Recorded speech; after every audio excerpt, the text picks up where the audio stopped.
Assalamualaikum warahmatullahi wabarakatuh. Halo semuanya teman-teman, selamat malam, selamat datang kembali di channel kesayangan kita, channel Ilo Ekstrim. Dan masih bersama saya Ilo. Dimanapun teman-teman berada, semoga teman-teman selalu dalam keadaan sehat walafiat tanpa kekurangan satu apapun. Amin amin ya robbal alamin. Pada kesempatan yang baik ini kami akan membawakan satu kisah dari Walensky. Wow, kisah dari Walensky selalu menarik untuk disimak teman-teman ya. Dan tapi sebelum kita masuk ke dalam kisahnya, buat teman-teman mungkin yang belum subscribe, bisa diklik dulu dong tombol subscribe-nya. Jangan lupa lonceng notifikasinya dinyalakan agar teman-teman selalu mendapatkan notifikasi dari konten-konten yang akan kami upload di setiap harinya. Kami juga ingin mengucapkan terima kasih ya kepada seluruh teman-teman yang sudah selalu setia hadir, yang sudah selalu mendukung kami, karena teman-temanlah kami selalu bersemangat berkarya di setiap harinya. Gak pakai berlama-lama lagi ya, pasti udah gak sabaran untuk masuk ke dalam kisahnya. Kita langsung saja masuk ke dalam kisahnya. Budak horor on Sugian si juragan sapi.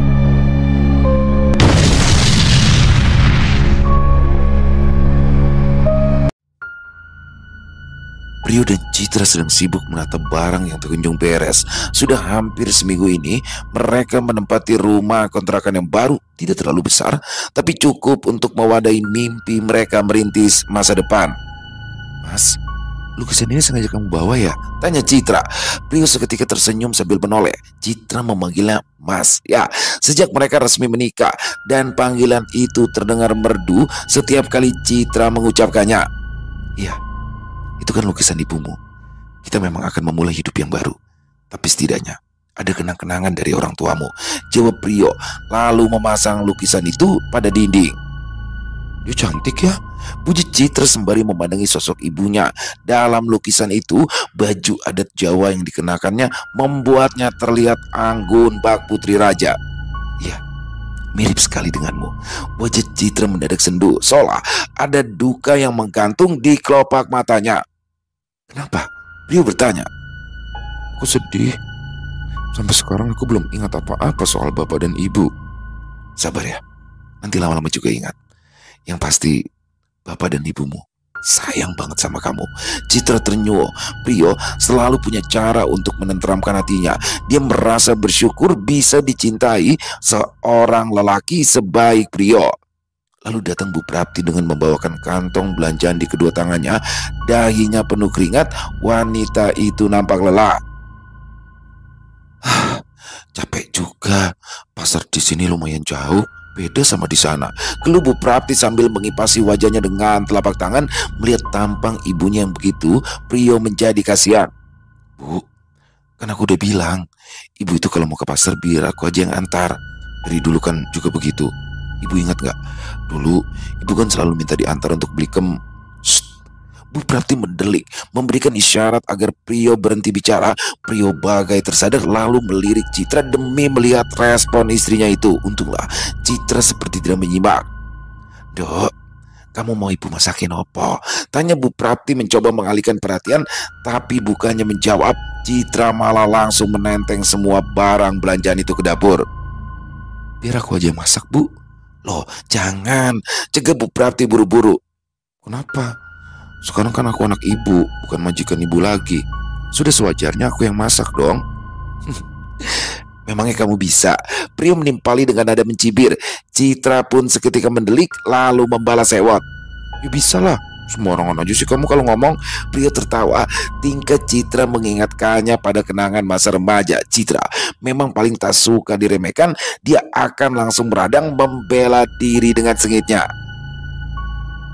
Prio, kamu itu kapan masuk kerjanya? Kamu itu cutinya berapa lama? Tanya Bu Prapti sambil menyiangi sayuran. Harusnya Senin depan sudah masuk, Bu. Tapi sepertinya aku mau berhenti aja. Bu Prapti terkejut sampai-sampai sayur di tangannya hampir jatuh. Hah? Jangan macam-macam kamu yo. Sekarang itu cari kerja susah. Terus kalau kamu tidak kerja, Citra mau kamu kasih makan apa? Prio menyunggingkan senyum. Dia sudah tahu kalau ibunya akan bereaksi seperti itu. Jadi gini Bu, sebenarnya sejak lulus kuliah, ada temanku yang mengajak kerjasama buka peternakan sapi. Nah, dia itu yang punya modalnya. Aku yang diminta untuk mengelola. Dulu aku masih banyak pertimbangan, tapi sekarang aku sudah mantap untuk ambil keputusan. Ternak sapi? Kamu serius? Tanya Bu Prapti meminta diyakinkan. Serius Bu, aku sudah memikirkan semuanya baik-baik. Dan aku yakin ini bakal sukses. Ibu lupa ya, aku ini sarjana peternakan lulusan terbaik. Aku juga sudah membicarakan ini dengan Citra. Dan dia mendukung penuh keputusanku, ya kan Cit? Iya Bu, Mas Priyo sudah bicara sama aku. Ya aku sih setuju aja. Aku yakin kok kalau dia mampu. Bu Prapti lantas terdiam, jujur saja. Dia masih kaget, tapi dia sadar anaknya punya tekad yang kuat untuk maju dan sudah sepantasnya dia ikut mendukung. Loh, Ibu kenapa? Kok malah ngelamun? Tanya Priyo kepada ibunya yang hanya diam. Ibu jadi ingat sama bapakmu ya. Dulu dia juga punya niat buka peternakan ayam. Tapi belum kesampaian. Dia malah gak ada. Gumam Bu Prapti lirih. Makanya Bu, itulah yang membuat aku rela berhenti bekerja. Aku ingin mewujudkan mimpi Bapak, mumpung ada kesempatan. Apalagi sekarang aku sudah berkeluarga dan gajiku rasanya gak bakal cukup. Jadi aku berusaha mencari peluang supaya anak-anakku nantinya bisa hidup dengan layak. Bu Prapti tersenyum bangga. Ya, Priyo kini telah tumbuh menjadi pria yang penuh tanggung jawab. Ya wes, terserah kamu saja yo. Ibu doakan semoga rencanamu berjalan lancar. Priyo mengamini meski dalam hati lagi-lagi ia merasa berdosa untuk kesekian kalinya ia harus berbohong pada ibunya. Tapi sebenarnya Priyo tak sepenuhnya berdusta ya. Dia memang benar-benar ingin membuka peternakan sapi, tapi tentu saja dengan modalnya sendiri. Dia sengaja mencatut nama temannya agar skenarionya itu terdengar logis dan bisa diterima. Semua itu ia lakukan agar bisa leluasa mengumbar uang demi membahagiakan orang-orang yang dicintainya. Priyo ingin agar ibunya bisa hidup senang di masa tuanya. Dia juga ingin memberikan Citra kemewahan seperti yang pernah Citra punya dan berlagak jadi karyawan yang sudah tak lagi sejalan dengan situasinya saat itu. Dia butuh sesuatu yang lebih besar. Beberapa bulan berselang, Priyo benar-benar membuktikan ucapannya. Dia sengaja memilih kampung halamannya sebagai tempat bagi rencananya untuk bermula di sana. Priyo membeli lahan untuk disulap menjadi peternakan sapi, sekaligus merekrut beberapa warga sekitar untuk jadi pekerjanya. Hal itu tentu saja menjadi sebuah kehebohan. Bagaimana tidak? Orang tua Priyo di kampung dikenal sebagai orang melarat. Lalu tiba-tiba saja anaknya datang membuka usaha semudah membalikan telapak tangan. Banyak yang takjub dengan apa yang dilakukan Priyo, tapi tak sedikit pula yang nyinyir dan beranggapan kalau Priyo sekedar beruntung karena berhasil mempersunting Citra yang berasal dari keluarga kaya. Hebat ya Priyo, lama merantau ke kota, pulang-pulang jadi juragan sapi. Puji Pak Umar, salah satu tetangga Priyo di kampung dalam satu obrolan di warung kopi. Lah, paling modal dari istrinya. Kalian itu memang tidak tahu, istrinya itu kan anak orang kaya. Saya juga heran, kok bisa-bisanya yo anak majikan nikah sama anak pembantu. Si Priyo itu pasti pakai ilmu pelet. Sindir Pak Bandi, seorang lintah darat sekaligus orang paling kaya di kampung itu. Loh, Pak Bandi nggak boleh seuzon gitu dong. Yang namanya cinta itu yang tidak mandang miskin atau kaya. Sanggah sang ibu pemilik warung. Lah, cibir Pak Bandi mempertontonkan rasa tak sukanya. Sebenarnya Pak Bandi tadinya tak punya masalah apa-apa dengan Priyo, tapi ceritanya jadi lain saat Priyo tiba-tiba saja datang membeli tanah milik beberapa warga, termasuk tanah milik Mbak Seno yang sudah lama jadi incarannya. Wah, ini besar sekali yo. Temanmu itu pasti banyak duit ya. Buka peternakan sebesar ini pasti butuh modal miliaran. Puji Bu Prapti saat diajak Priyo untuk melihat peternakan yang hampir jadi. Iya Bu, temanku itu memang anak orang kaya. Usahanya itu ada di mana-mana. Ya seperti Pak Cipto gitulah. Lawang waktu masih kuliah aja mobilnya gonta-ganti. Terus sekarang orangnya di mana? Ibu itu penasaran loh mau ketemu sama dia. Pengen lihat tampangnya seperti apa. Dia itu sibuk Bu, sekarang malah tinggal di luar negeri. Makanya dia percayakan aku untuk mengelola bisnis ini. Bu Prapti manggut-manggut tanda percaya, lalu kembali memperhatikan para pekerja yang membungkuk hormat padanya. Priyo pun tersenyum bangga. Sandiwaranya berjalan dengan sempurna. Dan begitulah, peternakan itu akhirnya mulai berjalan sebagaimana mestinya. Namun, siapa sangka bisnis itu malah meroket dalam waktu singkat. Peternakan itu mampu menjadi pemasok daging sapi yang mulai diperhitungkan para pesaingnya. Prio tentu saja takjub. Ini adalah kejutan yang menyenangkan.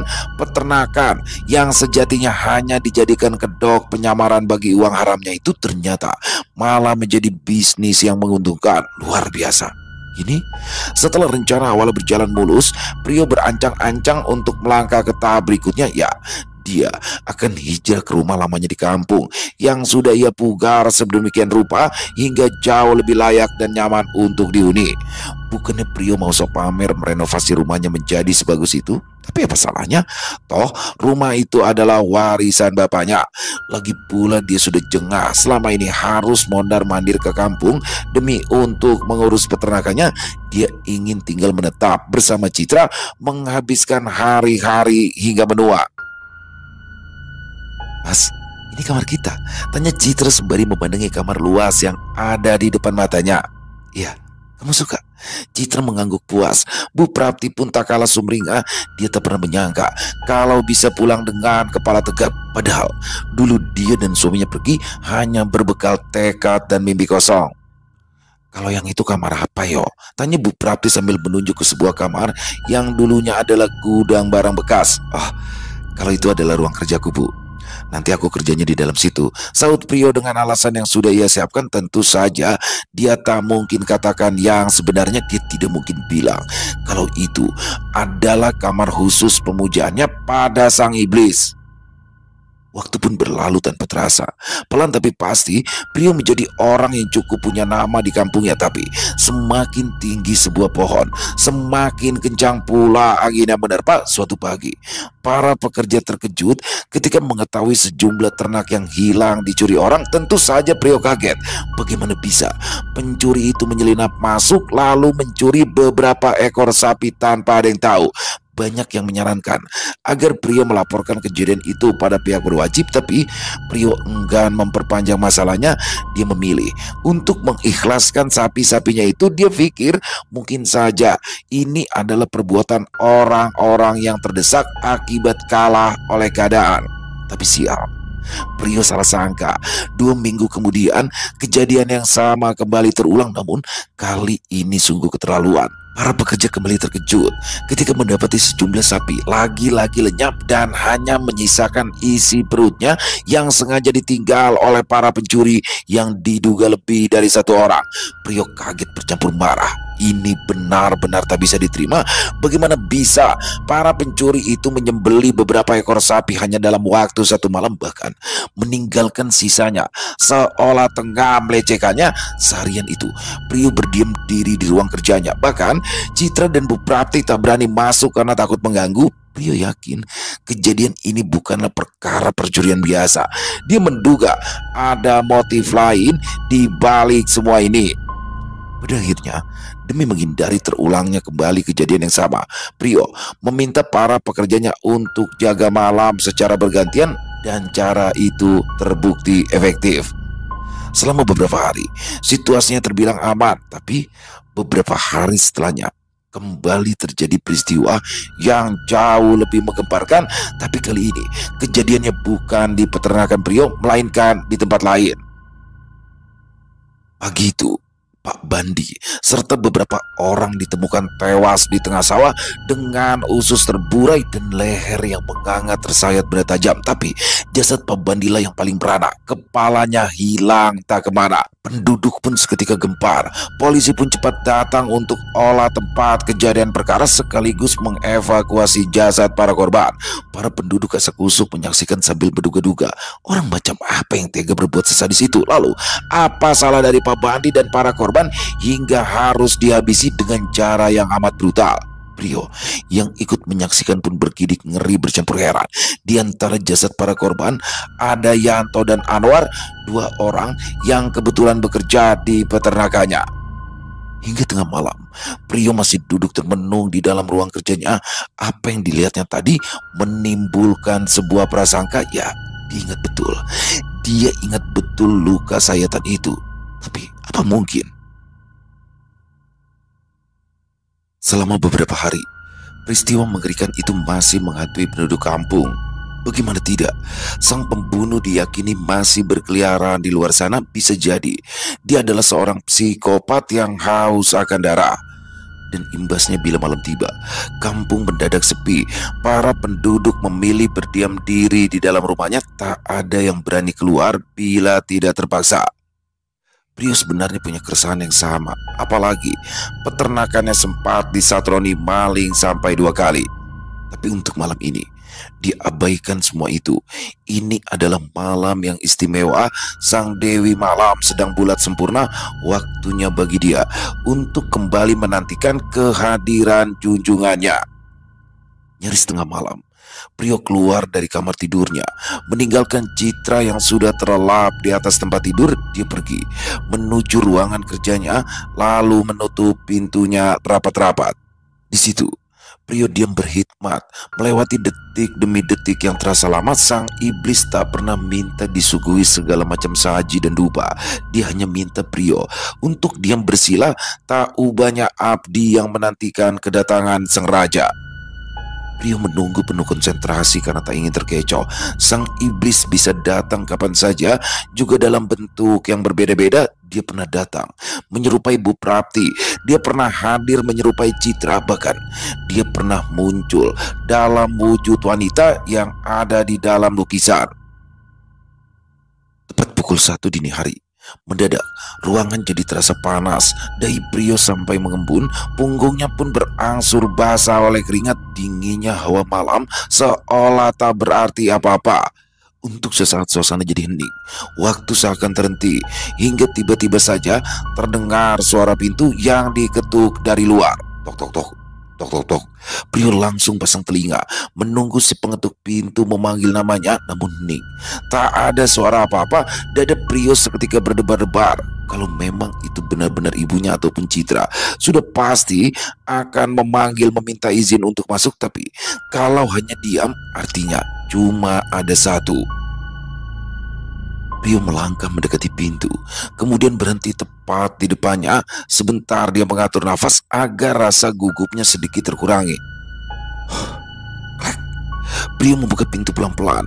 Di luar ada Bu Prapti yang berdiri sambil menjinjing beberapa kantong belanjaan layaknya pulang dari pasar. Tapi Prio tahu kalau itu bukan ibunya.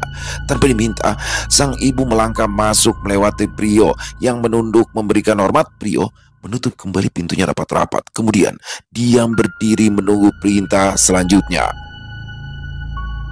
Bu Prapti memberikan isyarat agar Prio membuka pintu lemari kayu yang ada di sudut ruangan. Prio pun menurut. Lalu ia membuka pintu lebar-lebar. Bu Prapti memasukkan semua kantong bawaannya ke dalam lemari yang tadinya kosong. Prio hanya diam memperhatikan tanpa berani berucap sepatah kata pun. Setelah selesai, Prio menutup kembali pintu lemari, kemudian menguncinya tanpa disuruh. Tangannya sedikit gemetar sampai-sampai anak kunci hampir saja terjatuh. "Kamu takut?" tanya sang ibu tiba-tiba. Prio menggeleng, padahal wajahnya pucat seperti kapas. Entah mengapa dia tak pernah bisa menyembunyikan rasa takutnya pada sang iblis. Bu Prapti menyeringai. Rasa takut Prio layaknya vitamin yang membuat keberadaannya semakin kuat. Padahal manusia hanya boleh takut dan tunduk pada Tuhan Sang Pencipta alam semesta. "Sudah kuberikan imbalan untuk pengabdianmu. Aku juga selalu menjaga seluruh keluarga dan hartamu. Kalau ada yang berani mengusiknya, maka nyawa mereka yang jadi taruhannya," sabda sang iblis dengan suara yang sama persis seperti suara Bu Prapti. Prio menganggukkan kepala 1 kali, tanda berterima kasih. Sang ibu hendak pergi, tapi sebelumnya dia menyodorkan 1 kantong plastik hitam yang ternyata tak ikut dimasukkan ke dalam lemari. "Buat kamu," ujar Bu Prapti. Prio menerimanya dengan hati bertanya-tanya, apa isinya? Baru kali ini sang iblis memberikannya hadiah ekstra. Bu Prapti melangkah menuju pintu kamar. Prio cepat-cepat membukakan pintu layaknya pelayan yang sigap meladeni tuannya. Bu Prapti melangkah keluar tanpa menoleh, meninggalkan Prio yang terus memandanginya hingga menghilang di balik kegelapan. Sang iblis sudah pergi. Prio kembali masuk ke dalam ruangan, lalu mengunci pintunya rapat-rapat. Dia penasaran, ingin melihat apa isi bungkusan tadi. Prio cepat-cepat membuka kantong, lalu melongok isinya. Di dalamnya ada sesuatu sebesar bola kaki yang dibungkus beberapa lembar daun pisang yang sudah layu. Apa ini? Batin Prio bertanya-tanya. Tak sabaran, dia merobek daun pisang itu, namun ia langsung terkejut hingga spontan mencampakkan bungkusan itu ke lantai. Prio memuntahkan seluruh isi perutnya. Ternyata bungkusan itu berisi kepala Pak Bandi yang sudah membusuk dipenuhi ulat. Prio lalu melirik ke arah lemari kayu. Jangan-jangan bungkusan yang lain isinya kepala semua. Prio cepat-cepat membuka lemari dengan tangan gemetar. Satu persatu kantong itu ia buka. Hatinya lega. Ya, isinya uang yang berjejal serta emas permata seperti yang biasa ia dapatkan. Prio kembali melirik kantong hitam berisi kepala Pak Bandi yang kini teronggok di lantai. Gila, kalau sampai ada yang tahu, bisa-bisa ia yang dituduh sebagai pembunuh. Prio cepat-cepat pergi dengan membawa bungkusan itu sembari memacu motornya. Sepanjang perjalanan, matanya jelalatan, takut jika ada orang lain yang melihat. Untung, suasana kala itu begitu sepi. Peristiwa tewasnya Pak Bandi justru menjadi hikmah tersendiri. Laju motor Prio akhirnya berhenti tepat di atas jembatan yang ada di dekat hutan. Sebentar, ia menyapu pandangan, lalu melempar bungkusan itu ke sungai dan memastikannya hanyut terbawa arus. Prio menghela nafas lega. Ia kembali memacu sepeda motornya meninggalkan tempat itu sembari mengutuk dalam hati. Setelah hampir 1 bulan, suasana kampung berangsur pulih. Peristiwa itu memang masih menyisakan trauma, tapi roda kehidupan harus terus berputar. Hari berganti, minggu berlalu. Setelah Pak Bandi tiada, praktis Prio menyandang gelar sebagai orang paling kaya di kampungnya tanpa tanding, tanpa banding. Tapi predikat itu tak lantas membuat Prio dan keluarganya menjadi jumawa. Mereka tetap membumi seperti kesehariannya selama ini. Prio kini berbangga hati. Semua rencananya berjalan dengan sempurna. Usahanya lancar, keluarganya berkecukupan. Orang-orang kampung begitu menghormatinya, sesuatu yang menurutnya sepadan dengan apa yang sudah ia korbankan. Namun, pada suatu hari datang sebuah kabar yang akan menjadi titik balik dari segalanya. Ya, Citra dinyatakan hamil. Berita itu tentu saja menyenangkan bagi orang-orang, tak terkecuali bagi Bu Prapti. Sudah cukup lama dia mendambakan tangisan seorang bayi. Dia sudah tak sabar untuk segera mengurusi cucunya. Dia tahu bakal merepotkan, tapi pasti membuat hati bahagia. Namun lain halnya dengan Prio. Dia justru bingung bagaimana harus menyikapinya. Bukannya dia tidak suka jika Citra hamil, tapi mana mungkin dia bergembira. Anak itu sudah ia gadaikan kepada sang iblis. Tidak terbayangkan bagaimana hancurnya hati Citra bila kelak sang iblis merenggut anak itu dari sisinya. Bulan demi bulan berlalu. Citra dan Bu Prapti nampak menikmati suka dukanya. Sementara itu Prio menutupi gundanya dengan menyibukkan diri mengurus peternakannya. Hingga menginjak usia kandungan Citra yang ke-7 bulan, Prio mengadakan acara 7 bulanan sesuai permintaan ibunya. Tentu saja acara itu berlangsung sakral dan meriah. Bagaimana tidak? Ini adalah acara keluarga Prio, orang paling kaya di kampung ini. Begitu banyak tamu undangan yang datang untuk menyaksikan serta ikut bergembira dengan kehamilan Citra. Menjelang sore acara selesai, Citra nampak kelelahan, tapi hatinya sumringah. Perempuan mana yang tak senang diistimewakan dengan acara seperti tadi? Tepat tengah malam, Citra terbangun dari tidurnya. Dilirik ke Prio yang tengah tertidur pulas di sampingnya. Tadinya Citra ingin menggugah Prio agar menemaninya ke kamar mandi, tapi dia tidak tega membangunkan suaminya, lalu memutuskan untuk pergi sendiri. Citra melangkah hati-hati sambil memegangi perutnya yang buncit. Tapi ketika dia melintas di depan ruang kerja suaminya, dia heran melihat pintunya sedikit terbuka. Kenapa nggak dikunci? Apa Mas Prio lupa? Begitu benak Citra menduga-duga. Citra lantas ingin menutupnya, tapi gerakan tangannya terhenti begitu menyadari kalau ternyata ada Bu Prapti di dalam sana. Bu, Ibu senang apa? Kok belum tidur? Tanya Citra di ambang pintu. Bu Prapti tak menjawab. Dia malah tersenyum, lalu melambaikan tangan meminta Citra untuk mendekat. Masuk.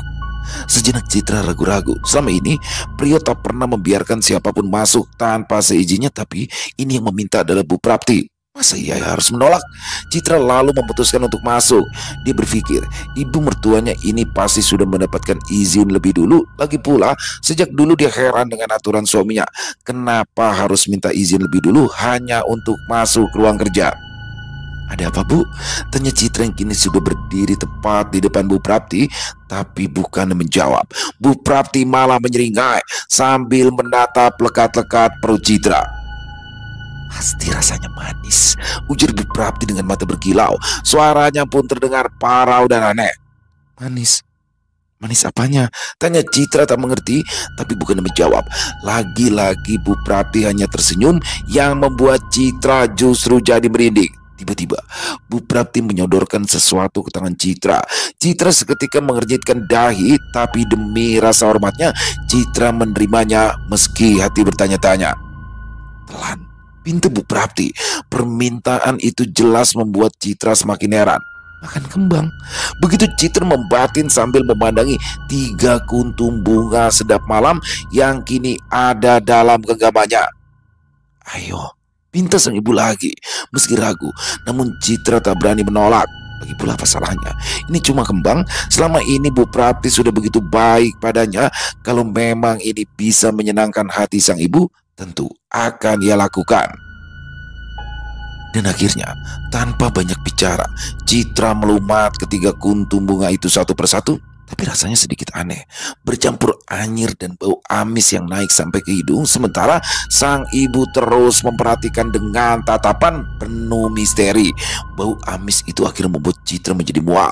Isi perutnya seolah memberontak minta keluar. Citra melekok, namun hanya memuntahkan angin. Kepalanya pusing, pandangannya mengabur, tangannya menggapai-gapai berusaha mencari pegangan, lalu ambruk. Citra, Prio menggunjang-gunjang pundak Citra yang terkulai lemah di atas permadani. Citra perlahan membuka mata, lalu seperti kebingungan sendiri. Kamu kenapa? Kok bisa ada di sini? Tanya Prio. Dia nampak cemas. Dia juga tak mengerti bagaimana Citra bisa masuk. Tadi Citra tak mampu menjawab tuntas. Pusing di kepalanya belum sepenuhnya hilang. Citra lantas dibantu bangun, lalu didudukan bersandar di kursi. Prio mengambil segelas air putih, kemudian memberikannya pada Citra yang langsung menenggaknya bagai orang kehausan. Kamu kenapa? Kok bisa ada di sini? Tanya Prio mengulangi lagi pertanyaannya yang tadi belum sempat terjawab. Citra sejenak mengatur nafas, kemudian menceritakan semuanya tanpa ada yang tertinggal. Prio langsung terkejut, namun dia coba menutupinya. Ketemu ibu? Masa iya? Aku memang lupa kunci pintunya, tapi nggak mungkin dong ibu ada di sini. Dia udah tidur dari tadi. Kamu pasti salah lihat. Mungkin kamu kecapean, makanya jadi begini. Pria coba memberikan penjelasan yang bisa diterima, padahal dia tahu apa yang sebenarnya telah terjadi. Citranya diam. Dia ingin sekali percaya, tapi hati kecilnya berontak. Prio lantas mengantarkan istrinya pergi ke kamar mandi, kemudian menuntunnya kembali ke tempat tidur. Ya sudah, kamu tidur lagi aja ya.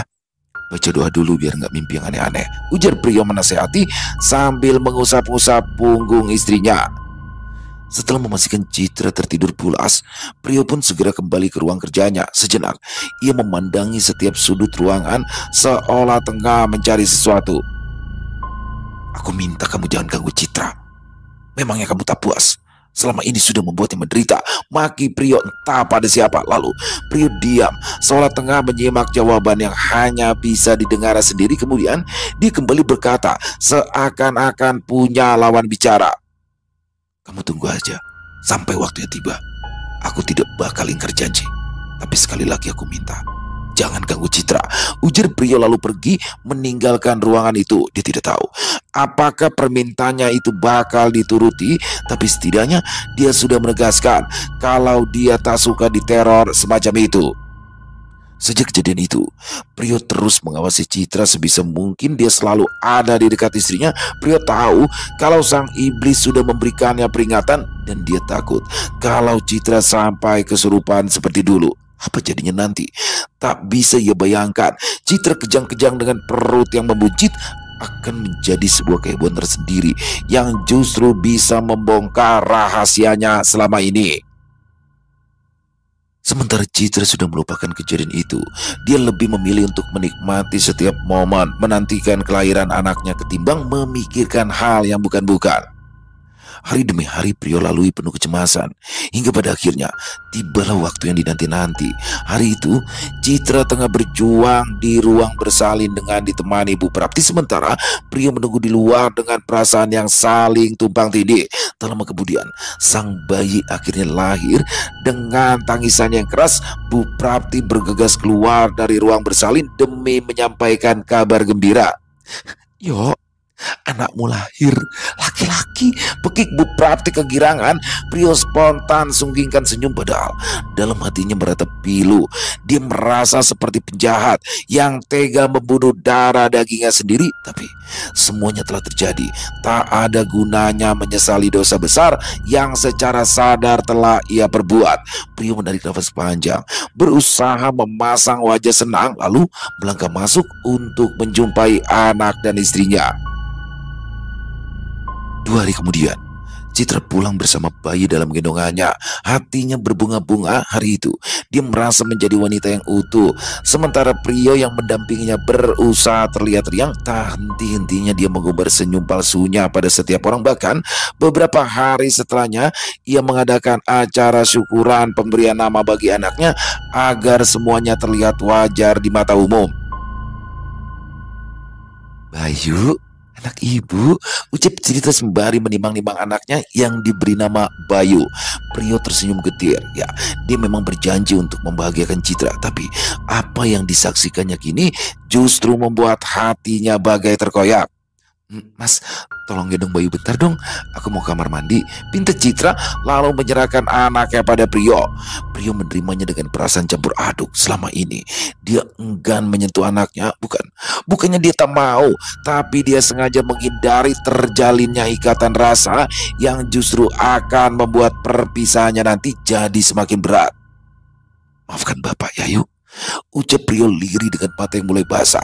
Sang bayi menggeliat seolah memberi tanda kalau dia berhak untuk hidup lebih lama. Sebulan berlalu tanpa terasa. Tangisan bayi yang kerap terdengar membuat nurani Prio bagai tercabik-cabik. Waktunya kian dekat. Tak lama lagi sang iblis akan datang untuk mengambil sesuatu yang sudah menjadi haknya. Tapi Tuhan Maha Pengasih. Dia tidak pernah meninggalkan hamba-hambanya meski sudah diduakan dengan cara yang paling nista sekalipun. Hari itu datang setitik cahaya terang. "Yo, ini ada Kiai Abidin. Beliau dari kecamatan sebelah. Beliau mau lihat-lihat sapi untuk kurban nanti," ujar Bu Prapti memperkenalkan seorang lelaki tua berwajah teduh yang mengenakan pakaian putih serta sorban yang menutupi kepalanya. "Assalamualaikum," ucap sang Kiai memberikan salam. "Waalaikumsalam Pak Kiai. Silakan Pak. Silakan pilih sapi yang Bapak suka. Saya akan memberikan potongan harga khusus untuk Pak Kiai," balas Prio dengan sangat ramahnya. Sang Kiai tersenyum sambil manggut-manggut. Lalu datanglah Citra menghampiri sambil menggendong anaknya. "Pak Kiai, tolong dong minta doanya buat Bayu. Mudah-mudahan dia bisa jadi anak yang soleh dan berbakti pada orang tua," pinta Citra. Lagi-lagi sang Kiai tersenyum, tapi senyumannya seketika menghilang begitu ia melihat bayi yang berada dalam gendongan Citra. Astagfirullah, sang Kiai spontan berucap. Semua orang di sana kaget mendengarnya, tak terkecuali Bu Prapti. "Kenapa Pak Kiai? Ada yang salah?" Tidak ada yang salah," saut Kiai Abidin berusaha menutupi rasa terkejutnya sambil melirik ke arah Prio. "Pak Prio, anak adalah anugerah titipan Allah. Sudah semestinya kita menjaga amanah itu baik-baik. Kalau memang Pak Prio butuh bantuan, Pak Prio bisa datang kapan saja ke tempat saya," ujar sang Kiai lagi. Prio terenyak. Ya, dia bukan orang bodoh. Dia tahu kalau Kiai Abidin coba menyampaikan sesuatu melalui ucapannya yang syarat akan makna. Iya Pak Kiai, insya Allah kalau ada waktu saya pasti ke sana, balas Prio sekenanya. Kiai Abidin tersenyum. Kemudian ia mengucapkan serangkaian doa-doa untuk Bayu demi memenuhi permintaan Citra tadi. Prio lantas mendampingi Kiai Abidin untuk memilih sapi. Setelah mendapatkan apa yang dia mau, Kiai Abidin pun akhirnya pamit. Pak Prio, saya pamit dulu. Semoga ucapan saya tadi bisa menjadi bahan renungan, pesan sang Kiai sebelum akhirnya ia meninggalkan Prio yang malah jadi termenung. Ucapan sang Kiai tadi seolah membuka mata dan pikirannya. Selama ini ia hanya bisa pasrah dalam jerat sang iblis. Dia berpikir tak ada seorang pun yang bisa menolongnya. Tapi kedatangan Kiai Abidin seolah memberikan harapan agar dirinya bisa terlepas dari belenggu ini. Selama beberapa hari, pria terus memikirkan. Batinnya mengakui kalau selama ini dia sudah salah jalan. Dia sadar kalau cintanya pada Citra telah membutakan matanya hingga ia berani menduakan Tuhan. Akhirnya, setelah menimbang-nimbang, pria memutuskan untuk pergi mengunjungi Kiai Abidin. Mungkin dengan bantuan sang Kiai, ia bisa kembali ke jalan yang benar, sekaligus menyelamatkan jiwa anak dan istrinya. Prio sengaja pergi diam-diam. Dia tak mau istri dan ibunya tahu. Dia berencana untuk membeberkan semua rahasianya pada sang Kiai dengan harapan bisa mendapatkan pertolongan. Sepanjang perjalanan, Prio mengendarai mobilnya dengan penuh kecemasan. Bagaimana tidak, setelah sekian lama ia tunduk pada sang iblis, baru kali ini ia memiliki niat dan juga keberanian untuk menentangnya. Dia tahu ini tak bakal mudah. Dia percaya sang iblis tak akan tinggal diam. Dia paham betul kalau kematian adalah hal terburuk yang bisa menjadi ganjarannya. Tapi dia sudah siap dengan semua itu. Dan benar saja, detik itu juga kekhawatiran Prio langsung terbukti. Dalam satu tikungan tajam, mendadak ada nenek tua yang hendak menyeberangi jalan. Prio kaget, spontan membanting setir, tapi mobil dari arah berlawanan menjadi oleng hingga keluar jalur lalu menabrak warung di tepi jalan. Prio menepikan mobil dengan jantung serasa mau copot. Kakinya gemetar. Dia masih tidak menyangka kalau dia baru saja terhindar dari mara bahaya. Diliriknya kaca spion, hatinya lega. Pengemudi mobil tadi nampak baik-baik saja, tapi warung yang ditabraknya menjadi hancur berantakan dan kini dikerumuni oleh banyak orang. Pria sempat ingin turun sekedar untuk melongok, tapi dia punya urusan yang jauh lebih penting. Akhirnya ia pun kembali memacu mobilnya dengan sikap penuh waspada. Setibanya di rumah Kiai Abidin, kedatangan Prio disambut oleh Bu Hadijah, istri dari sang Kiai. Silakan duduk Pak Prio, suami saya sedang keluar, mungkin sebentar lagi pulang, sapa Bu Hadijah dengan sangat ramahnya. Prio pun menurut. Dia sama sekali tidak keberatan untuk menunggu. Ya, rumah sang Kiai dianggapnya jauh lebih aman ketimbang di luar sana. Hatinya benar-benar lega, padahal tadi dia bisa saja pulang tinggal nama. Bu Hadijah lalu menanyakan maksud dan tujuan kedatangan Prio, tapi Prio tak berani jujur. Dia hanya berkata kalau dia datang untuk membicarakan urusan sapi yang dipesan oleh sang Kiai tempo hari. Tapi belum lama keduanya berbincang-bincang, tiba-tiba saja datang seorang laki dengan langkah tergopoh-gopoh. Bu Haji, Pak Kiai kecelakaan. Pekik orang itu dengan nafas tersengal-sengal. Bu Hadijah dan Prio spontan terkejut. Keduanya lantas bergegas menyusul ke rumah sakit di mana Kiai Abidin sudah dibawa lebih dulu, namun terlambat. Sang Kiai keburu wafat sebelum mereka tiba di tujuan. Bu Hadijah begitu syok atas kematian suaminya yang tiba-tiba. Prio tak kalah terkejutnya, tapi dia lebih terkejut lagi saat tahu kalau sang Kiai ternyata tewas tertabrak mobil yang hilang kendali saat lelaki itu sedang mampir membeli sesuatu di warung tepi jalan. Ya Allah, jadi ternyata habis sudah. Kematian Kiai Abidin seolah memadamkan asa Prio yang sempat menyala. Dia jadi merasa bersalah karena niatnya menentang sang iblis justru merenggut nyawa orang lain yang tak berdosa. Berhari-hari Prio gelisah dalam dilema. Kini sang iblis sudah tahu niatnya untuk melawan. Dia khawatir iblis itu menjadi murka lalu menjatuhkan tangan jahatnya. Jadi apa yang harus dia lakukan? Prio sempat berpikir untuk mencari pertolongan kiai lain. Tapi bagaimana kalau terulang kembali kejadian yang sama? Dia yakin iblis itu punya 1000 cara untuk menggagalkannya, dan dia tak ingin jika hal itu sampai terjadi. Akhirnya Prio menyerah, memilih pasrah, menjalani hari-harinya menjelang kedatangan sang iblis. Citra dan juga Bu Prapti sempat heran dengan perubahan sikap Prio, namun Prio coba untuk menutupinya. Hingga tibalah malam terkutuk itu. Bulan purnama bersinar dengan cahaya kemasan. Prio berdiam diri di dalam ruang kerjanya, menantikan kedatangan sang iblis. Sebenarnya Prio ingin membawa anaknya ke hutan untuk ia serahkan kepada sang iblis, tapi dia tak bisa menemukan cara dan alasan yang tepat tanpa mengundang kecurigaan Citra dan juga ibunya. Jadi dia terpaksa membiarkan iblis itu datang sendiri untuk mengambil piala kemenangannya. Jam dinding berdetak, menimbulkan bunyi yang aneh di dalam sunyi. Saatnya hampir tiba, Prio makin gelisah. Dia tak tahu dengan cara apa iblis itu akan membawa anaknya, tapi dia percaya sebentar lagi rumahnya ini akan dihiasi suara, tangisan, dan air mata. Prio! Mendadak terdengar jeritan Bu Prapti dari luar sana. Prio seketika kaget, tapi kemudian dia sadar kalau sang iblis telah datang.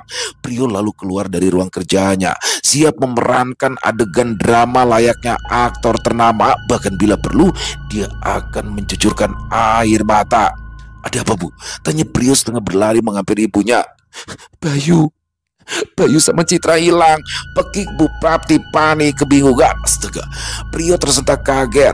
Dipandanginya kamar tidur yang kini nampak kosong melompong. Ya, kejadian ini benar-benar di luar dugaannya. Sial, kenapa iblis itu juga ikut membawa Citra? Apa maksudnya?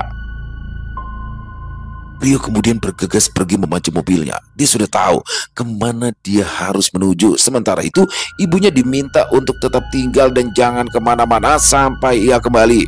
Prio memacu mobilnya bagai kesetanan. Jalan malam yang lengang ia libas tanpa memperdulikan keselamatannya. Hatinya geram, emosinya memuncak. Setelah pengabdiannya selama ini, iblis itu masih saja menipunya. Kini dia jadi tahu bagaimana perasaan Pak Cipto waktu itu. Iblis itu memang menawarkan kesenangan, tapi dia juga menghadirkan rasa kecewa dan putus asa yang berlipat ganda. Setelah memacu mobil dengan ugal-ugalan, Prio pun akhirnya sampai pada tujuan. Dia berhenti di dekat sebuah batu besar, lalu cepat keluar dari mobil, kemudian melesat berlari menembus gelapnya hutan. Prio terus berlari dengan pikiran yang ribut. Dia tak tahu apa yang harus ia lakukan pada iblis itu, tapi dia tak mungkin melakukan hal bodoh seperti yang pernah Pak Cipto lakukan dengan belatinya. Prio akhirnya berhenti berlari di depan reruntuhan rumah kayu. Di situ dia melihat Citra yang tengah berdiri mematung sambil menggendong Bayu, sementara di sampingnya berdiri Ibu Sundari, sang wanita dalam lukisan. Kenapa kamu bawa Citra? Cepat kembalikan dia, hardik Prio tanpa tedeng aling-aling. Rahangnya mengeras, tangannya mengepal, tanda ia benar-benar marah. Ibu Sundari menyeringai, memperlihatkan senyumannya yang misterius. Aku hanya membawanya pulang. Ini rumahnya. Tapi kalau kamu mau, aku bisa mengembalikan dia untukmu. Pria tak langsung menjawab. Dia tahu kalau sang iblis itu tengah mempermainkannya. Andai saja bisa, ingin sekali dia menantang iblis itu berkelahi. Tapi dia tahu kalau sang iblis hanya ingin menawarkan sesuatu. Apa maumu? Sebutkan saja, tantang Prio tak sabaran. Ibu Sundari kembali tersenyum sebelum akhirnya memberikan penawaran yang membuat Prio jadi tertegun. Baiklah, aku akan penuhi permintaanmu. Tapi kau harus berjanji, setelah ini tidak ada tipu-tipu lagi, tegas Prio. Ibu Sundari sungkingkan senyum kemenangan, lalu hilang ditelan kegelapan malam. Prio segera menghampiri Citra yang sejak tadi hanya diam bagai robot tidak berjawab. Ayo kita pulang. Prio langsung membawa Citra dan Bayu pergi meninggalkan tempat itu. Sepanjang perjalanan Citra hanya membisu dengan tatapan mata yang kosong. Dia seolah tidak mengenali Prio. Gerak-geriknya sama persis seperti ketika Prio membawanya pulang pertama kali. Dalam diam, benak Prio tak henti mempertanyakan keputusannya sendiri. Dia bisa saja menolak tawaran iblis itu, tapi dia sudah menikahi Citra dan ia wajib melindunginya. Apalagi sang iblis juga mau mengampuni nyawa anaknya. Lagi pula, permintaan sang iblis ini sepertinya sanggup ia penuhi. Ya, dia merasa mampu memberikan tumbal 20 bayi sebagai ganti nyawa anaknya. Ya, masih ada Bang Roni yang siap menjadi kaki tangannya. Tapi dia tak tahu siapa orang lain yang iblis itu maksud sebagai pengganti atas kepulangan Citra. Tapi bisa jadi orang itu salah satu dari karyawan sendiri. Biar sajalah, sudah terlanjur basah. Biarkan iblis itu memilih korban sesuka hatinya. Sesampainya di rumah, Prio sampai harus membujuk Citra agar mau turun dari mobil. Citra lalu melangkah celingukan bagai orang yang linglung sambil memeluk Bayu erat-erat seolah-olah takut dicuri. Demi melihat hal itu, hati Prio jadi langsa. Dia merasa iba dan berjanji dalam hati akan berupaya mengembalikan Citra seperti dulu. "Bu, Cerita sama Bayu sudah ketemu," teriak Prio lantang menggema di ruang tamu. Namun sunyi. Rumahnya sepi bagai tak berpenghuni. Prio lalu melongo ke kamar ibunya, tapi sang ibu tak ada. Kemana dia? Apa jangan-jangan dia pergi mencari bantuan? Lalu matanya tertuju pada ruang kerjanya. Pintunya nampak terbuka, padahal jelas-jelas tadi dia sudah menguncinya. Apa mungkin ibunya ada di dalam sana? Tapi bagaimana ia bisa masuk? Prio bergegas menghampiri ruangan itu. Dadanya jadi berdebar-debar. Entah mengapa kini timbul firasat buruk dalam benaknya. "Bu, Ibu," Prio memanggil-manggil sambil membuka pintunya lebar-lebar. Namun jantungnya seakan berhenti saat dia melihat ibunya terkapar bersih berdarah tepat di depan lemari kayu. "Ibu!" Prio memekik seraya berlari beramburan, lalu memeluk ibunya yang sudah tak bernyawa. Dia langsung meratap mengutuk sejadi-jadinya.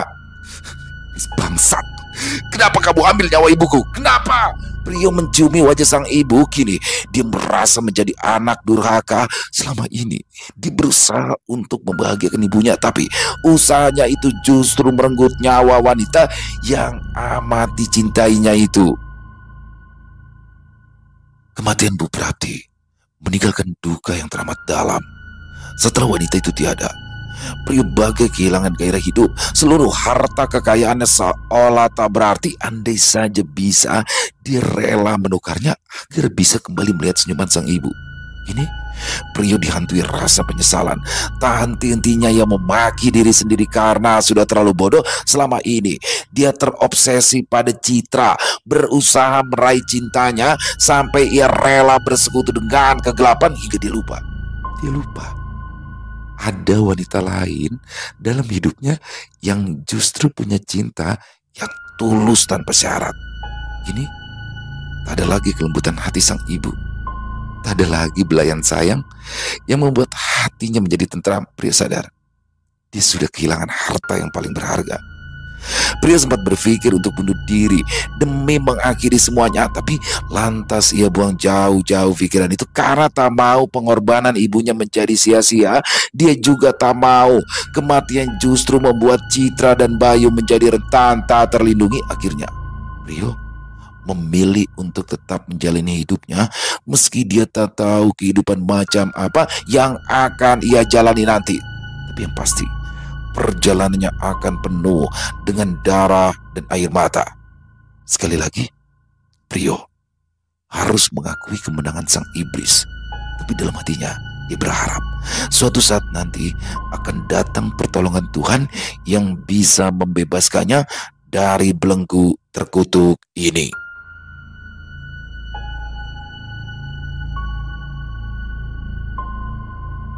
Selesai. Wow, luar biasa kisah dari Walensky. Dan ini kisah tentang kisah cinta Prio dan Citra ya teman-teman ya. Ternyata masih ada sambungannya dan bagaimana di sini Prio sudah berhasil menjadi juragan sapi dengan apa yang dia punya. Dia ngebohongin semuanya tuh, ngebohongin Citra, ngebohongin ibunya.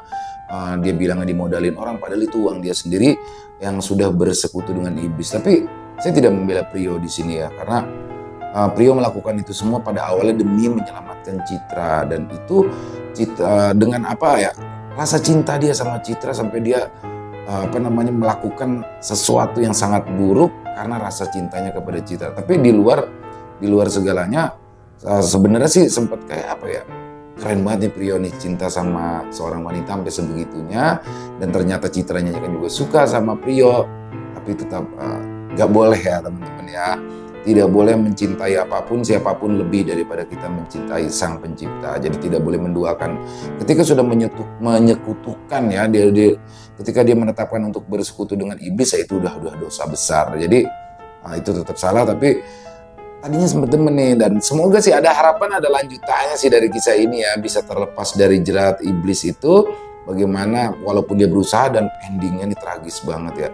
Dia senang nih dikasih penawaran sama iblisnya, oke, nggak gue ambil anak lu, nggak gue ambil Citra, tapi 20 bayi dan nyawa satu orang yang ada di dekat dia. Dia ini bener-bener nggak terfikir kalau itu ibunya. Aduh, bahkan endingnya jadi ini banget ya.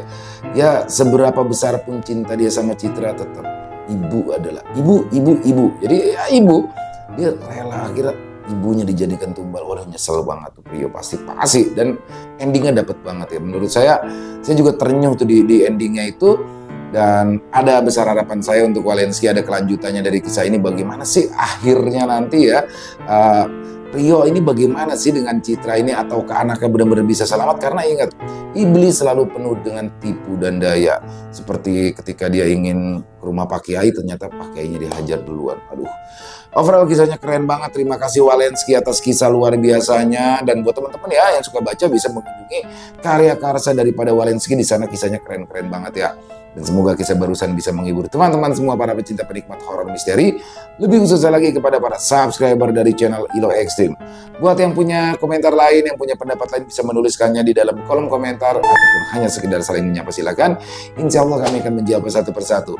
Buat yang suka dengan videonya, bisa diklik tombol like atau tombol jempolnya.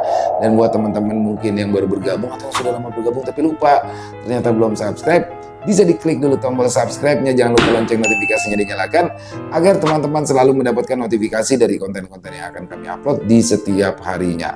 Dan untuk channel Ilo Extreme ini kami upload setiap hari, setiap malam teman-teman ya, jam 7 malam waktu Indonesia bagian Barat. Oh iya, buat teman-teman mungkin yang punya kisah horor misteri yang mungkin berkenan dibawakan di channel kami, silakan bisa mengirimkannya ke nomor telepon kami yang ada di bawah sini. Dan bebas ya, dalam bentuk tulisan boleh, dalam bentuk rekaman suara boleh, senyaman teman-teman aja pokoknya. Buat teman-teman yang sudah mengirimkan kisah, kami ucapkan terima kasih. Di akhir kata, saya Ilo mengucapkan permohonan maaf apabila mungkin dalam pembawaan kisahnya ada kata-kata saya yang salah ataupun ada kata-kata saya yang kurang berkenan. Saya mohon dibukakan pintu maaf yang seluas-luasnya. Sampai berjumpa lagi di konten-konten kami selanjutnya. Pasti tidak kalah ngerinya, pasti tidak kalah seramnya, masih bersama saya Ilo di channel Ilo Extreme. Salam sehat, sukses selalu untuk kita semua. Wassalamualaikum warahmatullahi wabarakatuh.